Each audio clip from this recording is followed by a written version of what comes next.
Drunk and laughing, my wife confessed to her friends that she had been cheating on me for years. They laughed like it was a joke. I heard everything, and didn't say a word. She had no idea the revenge I was already preparing. I never figured I'd end up being one of those guys spilling his guts on here about how his life got ripped apart, but here we are.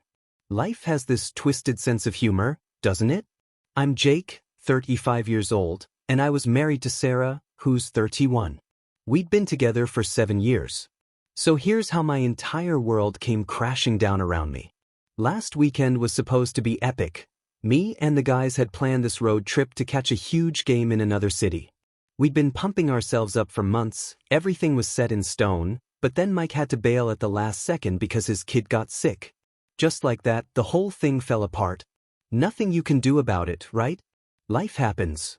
I thought about heading home early and surprising Sarah. Figured she'd be thrilled to see me walk through that door. Man, was I wrong about that one. I rolled up to the house around 9 that night. Soon as I pulled into the garage, I spotted some familiar cars parked outside. Immediately recognized Jessica and Amanda's rides. Sarah had mentioned she was planning some girls' night while I was supposed to be gone, so it all made sense.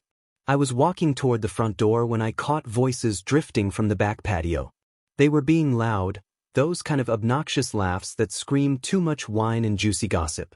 My first instinct was to circle around and surprise them, maybe even hang out for a bit. Then I heard my name come up. Something made me freeze right there. Call it gut instinct, but I didn't move another muscle. Just stood there in the shadows, listening. He's so clueless, doesn't have a clue what's going on, Sarah said, her words slightly slurred. The other two were giggling like teenagers. I still can't believe you've been pulling this off for so long, Jessica blurted out. That's when Sarah dropped the nuclear bomb. He's too stupid to realize I've been cheating on him for years. All three of them burst into hysterics. I felt like someone had just sucked every ounce of air out of my lungs. Dylan is the best thing that's ever happened to me, she kept going. Just last week, while Jake was pulling another late night at the office, Dylan came over. We did it right there on the couch where he takes his precious afternoon naps. More explosive laughter. Oh no, not the sacred nap couch. Amanda shrieked, practically falling over. And the next morning, there's Jake being all sweet. Made me breakfast in bed, told me he loved me. If only he knew what I'd been doing the night before. That hit me like a freight train. I remembered that exact morning perfectly. Made her favorite breakfast, avocado toast, poached eggs, and fresh coffee. Even brought it up on a tray with a little flower in a tiny vase. Told her how much she meant to me. There I was, standing in my own backyard, shaking like a leaf, listening to my wife and her friends mock me because she'd been sleeping with some guy named Dylan for 4 whole years. I discovered that every single time I went out of town for work, it was her signal to call him over. Even when my dad died and she claimed she couldn't make it to the funeral because of food poisoning, yeah, she was with him instead. I didn't scream or make a scene. Just turned around, got back in my car, and drove to the parking lot of a grocery store where I sat like a statue, trying to remember how to breathe. Probably looked insane, sitting there at 9 at night, hyperventilating, completely losing my mind. When I could finally speak again, I called Mike. Thank God his son was feeling better. He picked up on the first ring. My life just went straight to hell, I told him. His advice was simple, don't go back tonight. Stay here. We'll figure this out. So that's what I did. Spent the night pacing around his living room like a caged animal while he searched for divorce lawyers on his laptop from the kitchen table. My brain wouldn't shut off. Everything started clicking into place. Her weekend trips with the girls, that barely had any photos, the phone always face down, hotel charges near our house, nights when she was supposedly showing houses to clients. I felt like the biggest idiot on the planet. Around 3 in the morning, Sarah sent me a text. The girls decided to stay over. Hope you're having fun with the guys. Love you, Red Heart. I almost hurled my phone at the wall. Unbelievable, I muttered. Mike grabbed the phone away from me. You need to play this smart. Don't say anything. Not yet. Next morning I acted like nothing happened. Told her I crashed at Mike's after having too many beers. She bought it completely. Even complained about the mess her friends left behind and how hungover she was. That whole week I turned into a private investigator. While she was in the shower, I went through her phone. Mountains of messages with Dylan. Some going back years. Hotel reservations. Explicit photos. I screenshotted everything and emailed it all to myself. Then I dug into our accounts. Charges at restaurants I'd never heard of. Lingerie I'd never seen her wear. She'd even used our joint account to pay for a weekend getaway with him, the same weekend as my dad's funeral. Each new discovery was another knife in my chest. 8 years of marriage. All those times I defended her when my family said she was self-centered. All our future plans, having kids next year, buying that little house by the lake someday. All of it was garbage. I met with a divorce lawyer during my lunch break. Found the toughest one I could. She laid out the whole strategy: document everything, protect your assets, and get ready for war. Jake, I see this every single day, she told me. You did the right thing not confronting her yet. The more evidence we gather, the better your outcome will be. That night, Sarah was on the couch laughing at her phone. Probably texting with him. Something shifted inside me. It still hurt, but the pain wasn't burning anymore. It was ice cold. Calculated. Controlled. That's when I realized something crucial. I didn't just want a divorce. I wanted justice. Sarah had built her entire identity around being admired and respected. That's what she lived for. The perfect wife, the dream house, the wise advice on social media. The woman all her friends looked up to. The gold standard. Well, guess what? Now I had the evidence to prove it was all a complete lie. And I was ready to use every piece of it. I started by quietly moving half our savings from the joint account into a new one with just my name. Changed all the passwords on important documents. Took photos of everything valuable in the house. Jewelry, electronics, collections. My lawyer gave me a checklist and I followed it to the letter. Meanwhile, I kept up the act. Kissed Sarah good morning, asked about her day, cuddled with her while watching Netflix as she texted Dylan right there next to me on the couch.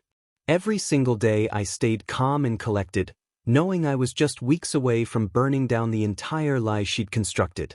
After 2 weeks of planning, I had everything locked and loaded. All the evidence, collected. Financial statements, organized. New apartment, rented and paid for. I'd also filled in my family, and they were horrified when I told them everything. The hardest part was faking normal while she lied to my face like it was nothing. She'd tell me, "I love you," before bed. Talk about trying for a baby next month. Every time I had to swallow the urge to explode, but I held it together. Because while she was laughing behind my back, thinking I was some poor sucker, I was quietly becoming the most strategic and ruthless version of myself. I wasn't planning to blow up. I was planning to dismantle her fantasy piece by piece, with no mistakes and no shortcuts. Everything by the book. Quick recap. I overheard my wife bragging that she'd been cheating on me for years. Pretended I didn't know anything and spent weeks planning the perfect divorce, gathering all the evidence. The countdown had officially begun. First update. Wow, I had no idea my previous post would blow up like that. Thanks for all the support and even the Reddit gold. That's wild, seriously. And to answer the burning question, no, this isn't some creative writing experiment. I wish it was. 2 weeks have passed since I last wrote. A lot has happened, so buckle up. Remember when I said I had a plan? Well, I've been executing it like a military operation. The day after my post, Sarah started acting different. More affectionate. Way too affectionate. Cooking my favorite meals. Initiating intimacy. Talking about moving to a nicer area. For a second, I panicked. Thought maybe she'd figured something out. But no. It was guilt. I've read enough late-night Reddit stories to recognize the forced remorse phase.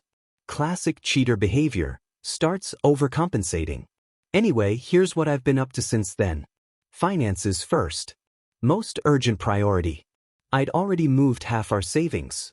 Then I documented every single transaction related to her affair. The hotel stays, documented. The client dinners, that were actually dates with Dylan, also documented. The lingerie she bought for him, I photographed the tags and receipts. My lawyer said all this counts as improper use of marital assets, basically using shared money to maintain an extramarital relationship. And that carries weight in court. I also froze our joint credit cards. Told her I got an alert about suspicious activity and the bank would send new ones. Technically wasn't lying.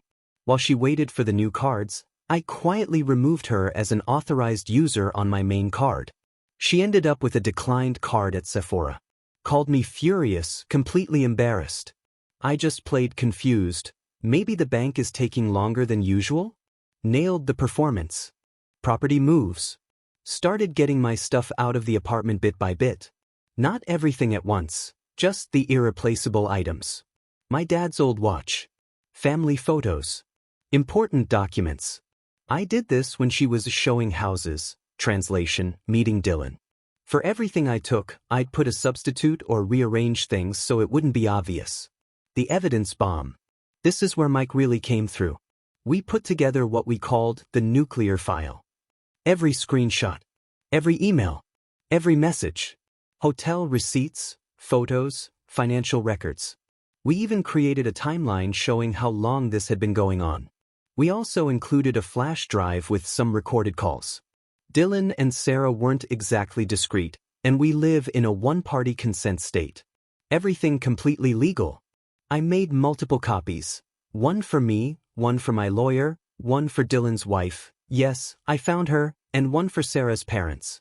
Dylan's wife is named Emma. Really sweet woman, completely in the dark about everything. I felt terrible for her. But she deserved to know the truth. Social game. This part was delicate. I wanted to get ahead of Sarah trying to paint herself as the victim. So I started dropping casual comments with mutual friends. Things like, do you guys ever feel like marriage gets lonely sometimes? Or, lately Sarah seems really distant. Nothing specific. Just planting seeds. Getting people to start noticing things on their own. I also captured every Instagram post where she portrayed herself as the perfect wife. Romantic photos, cheesy quotes, while she was cheating on me with Dylan. Disgusting. The big day. I planned it with precision. It was the morning of Sarah's big client event, the one she'd been organizing for months. She woke up early, super excited, dressed in designer clothes that I probably paid for so she could impress Dylan. I acted like always. Made her coffee. Wished her luck. Kissed her cheek. At exactly 10 a.m., I sent the evidence package to Emma via express delivery. Inside the envelope was everything. I also included my number in case she wanted to talk. By noon, everything was on fire. I was chilling in my new apartment when the messages started pouring in. Why is Dylan's wife calling me? Did you tell her something? Answer the phone, what's happening? I didn't respond. I let the chaos do its work. Then Emma called me. We talked for almost an hour. She was devastated, but also grateful. Turns out Dylan had been making her feel crazy for years, gaslighting her every time she suspected something.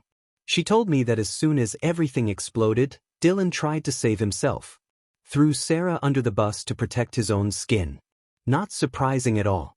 By 1 p.m., Sarah's event was a complete disaster. She had to leave halfway through because of the emergency. She called me. Then again. And again. I didn't answer. That same night, I sent her parents a brief, direct email. No emotions. Just a timeline with facts, a few key pieces of evidence, and a short explanation. Told them I wasn't trying to hurt them, but I also wasn't going to let their daughter twist the truth. They had a right to know who she really was. That night I went back to the house. Sat calmly in the living room. Waiting. When Sarah walked through the door, she looked completely destroyed. Mascara streaked all over her face, like she hadn't stopped crying since noon. Honestly, she looked like she'd aged 10 years in a single day. She came in screaming, yelling at me about how I could betray her by telling Dylan's wife everything. Accused me of ruining her life. I didn't even blink. Just sat there, stone-faced, giving her absolutely nothing. That's when she switched tactics. Seeing I wasn't reacting, she went to plan B, negotiation. Tears, screaming, attempts at seduction, more crying. I let her burn through it all. Then, completely calm, I said, We both know what this is. I handed her the divorce papers. The same ones my lawyer had been preparing for weeks. She stared at them like they were written in a foreign language. That's when it hit her. This wasn't a spur-of-the-moment tantrum. This was coldly calculated. Her eyes started scanning the room, and she finally noticed my stuff was missing. I told her I'd already moved out and she had 48 hours to decide where she was going. I also reminded her we had a conduct clause in our lease agreement, and I'd notify the landlord of the violation if she didn't leave. The next few days were an emotional manipulation roller coaster. Sarah oscillated between threats, "You're going to regret this," and begging. It didn't mean anything, it was just physical. Then she played the victim card. "I felt alone, you were never around." Meanwhile, her social life was crumbling. Jessica and Amanda disappeared as soon as they realized they might get caught in the crossfire. Her parents called her and, from what I heard, gave her some hard truths. Her mom even wrote to me apologizing for what her daughter had done. And Dylan? That coward sold her out immediately. Told his wife that Sarah was the one pursuing him. That she was obsessed. Not an ounce of loyalty. That's when reality hit her. She realized the money was gone, legally and cleanly. It was mine now. The joint cards were canceled. She couldn't afford the rent alone. On top of that, the ruined event cost her clients. She was sinking, and she knew it. Word spread like wildfire. Not because I said anything, but because Emma told her friends, and they told theirs, and so on. The little empire of admiration that Sarah had carefully built collapsed overnight. Last night she showed up at my new apartment. Somehow got the address, probably from one of her real estate friends. She was a complete mess. Crying uncontrollably, like she'd lost everything. Standing at my door like a ghost. For a second, I almost felt sorry for her. Almost. I let her in, mainly to spare the neighbors the spectacle. She came in begging. Said she'd made the worst mistake of her life. That she'd do anything to fix things. Kept repeating that she never imagined ruining our marriage over someone like Dylan. I looked her straight in the eyes and said, "Remember when you told your friends I was too stupid to figure it out?" Surprise. The expression on her face when she realized I'd heard everything, indescribable. Complete devastation. She tried to explain. That she was drunk. That she didn't mean it. Started talking nonsense, going in circles. I cut her off. Told her to sit down. That's when I gave her the second surprise of the night. A complete breakdown of her new financial reality. Spreadsheets. Budget projections. Asset division. Cold, hard math showing exactly how far she'd fallen. Quick recap, I executed my plan. Took control, exposed her infidelity without making a scene, protected my finances, and left her with the ashes of her perfect life. She begged for another chance. What she got was a reality check. Final update, it's been 5 months since all this went down. Thanks for the messages asking if I survived. I did. Just needed time before closing this chapter. You know those videos where they demolish a building with explosives? First they set off small charges, then everything comes down. That's what happened to Sarah's life. And I watched it all from the front row. The morning after she came crying to my apartment, I woke up feeling peaceful. First time in months I didn't lie awake at 3 a.m. staring at the ceiling with my heart racing. Got up, made coffee, browsed Reddit, and realized, wow, I didn't even care if she texted me. Progress. Meanwhile, Sarah was living what my therapist called consequence culture. After leaving my place that night, she went to Jessica's house. Thought her best friend would take her in. A mutual friend, Chris, told me that Jessica wouldn't even open the door, even though her car was in the driveway and all the lights were on. Brutal. So here's how things have played out since then. The divorce. Surprisingly smooth. My lawyer was worth every penny. During mediation, Sarah pulled the usual stuff, said she deserved half, because one mistake doesn't erase 7 years. The mediator, an older woman with zero patience, looked her dead in the eye and asked, "Does 4 years of continuous infidelity seem like one mistake to you?" The crocodile tears dried up instantly. Then she tried to threaten me, said she'd accuse me of being controlling or abusive, that she'd ruin my reputation. My lawyer just slid a photo of her with Dylan across the table and reminded her that in our state, adultery affects alimony. Sarah looked like she'd brought a fork to a gunfight. A few weeks later we closed the deal. I kept my retirement funds, most of the property, and the car. She got enough to start over, but nothing close to her old life. The judge even told her she should feel lucky, given the circumstances. Her financial downfall was hard to watch, even with everything that happened. She ended up moving back in with her parents, to her childhood bedroom in a retirement community. At 32, she went from living in a luxury apartment to sleeping in a twin bed with floral wallpaper. For a while she kept up appearances on Instagram, vague posts about growth and trusting the process, with cropped photos so you couldn't tell she was living with her parents. But people noticed. When you're only posting throwback photos and nothing current, questions start coming up. Then she lost her job. Not because of the cheating, her boss didn't care about that, but because she kept showing up late or not at all. Probably depression. And even though I didn't want to, I understood that part more than I'd like to admit. In our social circle, chaos erupted. There was Team Me, Mike, Chris and his wife, most of my coworkers, even Lisa, Sarah's cousin, who always thought she was self-centered. Team Her was just her parents at first, though they kept some distance. Then she reconnected with Amanda, who was newly divorced and in full men ain't worth nothing mode. And finally, Team Nobody, mutual friends who didn't want to pick sides and just disappeared. The weirdest part was Jessica. First she ignored Sarah, but then she messaged me on Facebook to see how I was doing and ask if I wanted to grab coffee.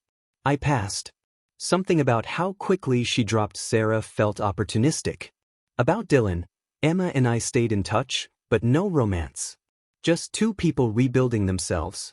We'd have lunch occasionally, talk about therapy, work, whatever. Dylan, on the other hand, went full movie cliché, showed up at her house with a boombox, sent giant flower arrangements to her office, even brought in their pastor. Nothing worked. Emma filed for divorce 2 weeks after D-Day and moved in with her sister in Ohio. Now she's dating an elementary school teacher who coaches Little League. Good for her. Dylan also wrote to me.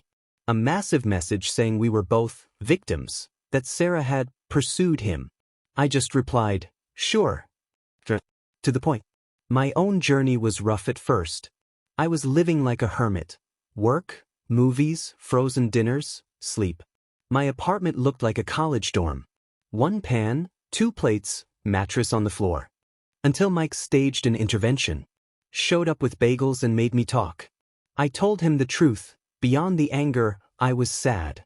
About the wasted time. About what I thought we had.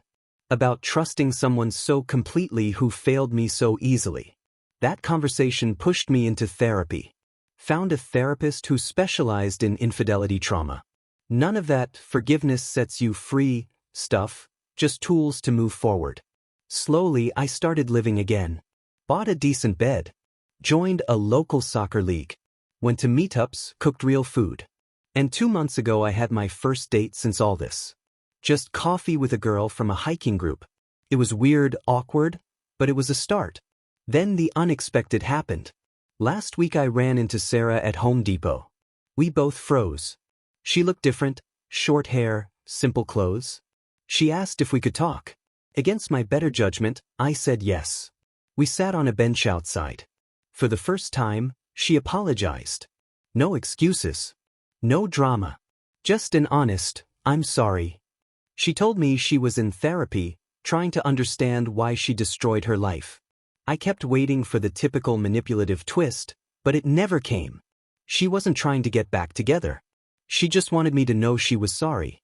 She told me she was moving to Philadelphia, had a job interview, and would stay with a college friend. The weird thing was I felt nothing. No anger. No sadness. Not even closure. Nothing. Like watching the finale of a show you stopped following years ago. We said goodbye. No hug. Just a nod. As she walked away, she turned back and said, I know it doesn't matter anymore, but I did love you. I just didn't know how to love anyone. Not even myself. And that was it. Where am I now? My new apartment is smaller, but there's peace in the silence. No emotional landmines. Just space to breathe. Work is going well. Solid friendships. I'm okay. Most days. Sometimes memories hit me. A song, a place, a smell. And yeah, it still hurts sometimes. But less and less. Yesterday, I finally deleted the entire evidence folder from my computer. I kept a backup copy on a physical drive in the safe, just in case, but I didn't want screenshots, receipts, and timelines haunting my daily life anymore.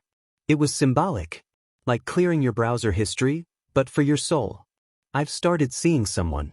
Nothing serious, just baby steps. She knows the basics of what happened, but not the ugly details. She's kind, doesn't push, and gives me space when I need it. I don't know where this is going, and that's okay. For the first time in a long time, I feel like something good might happen again. And Sarah?